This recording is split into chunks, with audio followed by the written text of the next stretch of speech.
So example number 20 is alpha and beta are the zeros of quadratic polynomial fx is equal to 3x square minus 4x plus 1। तो हमें ऐसा quadratic polynomial find करना है जिसके zeros alpha square upon beta and beta square upon alpha होंगे। तो सबसे पहले हमें जो पॉलिनोमियल दिया है वो लिख लेंगे fx is equal to 3x square minus 4x plus 1। अब हम क्या करते हैं, पॉलिनोमियल सबसे पहले हम निकालेंगे अल्फा प्लस बीटा, क्योंकि अल्फा और बीटा इसके जीरोस दिए हैं।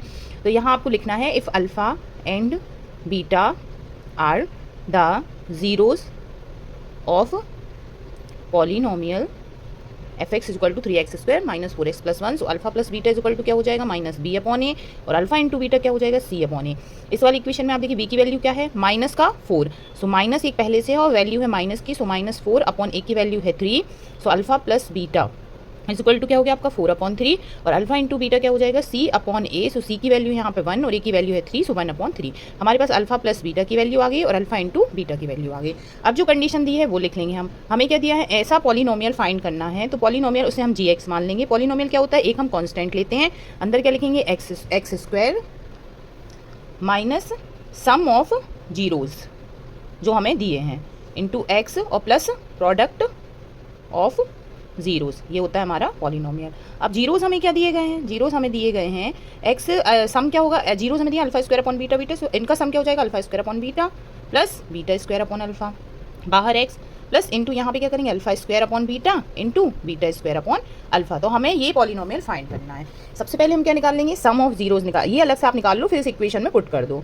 सम ऑफ जीरोस आप चाहो तो साथ में भी इसे कर सकते हैं या फिर अलग अलग निकाल के इसमें वैल्यू पुट कर दें। सम ऑफ जीरोस क्या है, alpha square upon beta plus beta square upon alpha. तो नीचे क्या हो गया इनका एलसीएम, अल्फा इंटू बीटा। अब यहाँ पे अल्फा है, बीटा है सॉरी, तो अल्फा क्या हो जाएगा ऊपर मल्टीप्लाई अल्फा क्यूब, सेम यहाँ पे क्या हो जाएगा बीटा क्यूब। अब हमने आइडेंटिटी पढ़ी हुई है, क्या पढ़ी हुई है, alpha cube plus beta cube की आइडेंटिटी हमने की है। Alpha cube plus beta cube क्या होता है, ये हो जाएगा आपका अल्फा प्लस बीटा का whole cube minus 3 alpha beta और ब्रैकेट में अल्फा प्लस बीटा। जब भी कोई ऐसी कंडीशन बनती है क्यूब स्क्वायर, तो हम उसकी आइडेंटिटी लगा के उसे alpha plus beta alpha into beta के फॉर्म में लिख लेंगे। नीचे अल्फा इंटू बीटा है, तो यहाँ हम क्या करेंगे, इसकी वैल्यू पुट करेंगे। अल्फा प्लस बीटा क्या हो जाएगा आपका 4 अपॉन 3 का whole cube minus 3 into 1 upon 3 और ब्रैकेट में 4 अपॉन 3। यहाँ देखो 3 से 3 क्रॉस हो गया, अपॉन में लिखेंगे हम 1 अपॉन 3। यहाँ 3 से 3 आपका क्रॉस हो गया। अब 4 का क्यूब क्या होता है 64 और 3 का 3 कराएंगे 27 माइनस का 4 अपॉन 3 और नीचे 1 अपॉन 3 आपका आएगा। तो यहाँ पे हम फिर से एलसीएम ले लेंगे। तो 27 और 3 का एलसीएम क्या हो जाएगा, 27 हो जाएगा। यहाँ तो 64 हो जाएगा, 3 की टेबल में 27 कितनी बार में आता है, 3 9 जा 27, तो ऊपर आपका 9 से मल्टीप्लाई हो जाएगा, तो 9 4 जा 36 अपॉन क्या हो जाएगा 1 अपॉन 3। अब 64 में से 36 आपका माइनस होगा, तो क्या हो जाएगा, ये हो जाएगा आपका 28 अपॉन 27 क्रॉस, ये हो जाएगा आपका ऊपर जाएगा तो रेसिप्रोकल 3 अपॉन 1। सो 28 3 1 जा 3 3 9 जा 27 28 अपॉन 9। ये किसकी वैल्यू हो गई आपकी, सम ऑफ जीरोस की वैल्यू हो गई, सम ऑफ जीरोस जो हमें जीरोस दिए हुए थे। अब हम क्या निकाल लेंगे, प्रोडक्ट ऑफ जीरोस। प्रोडक्ट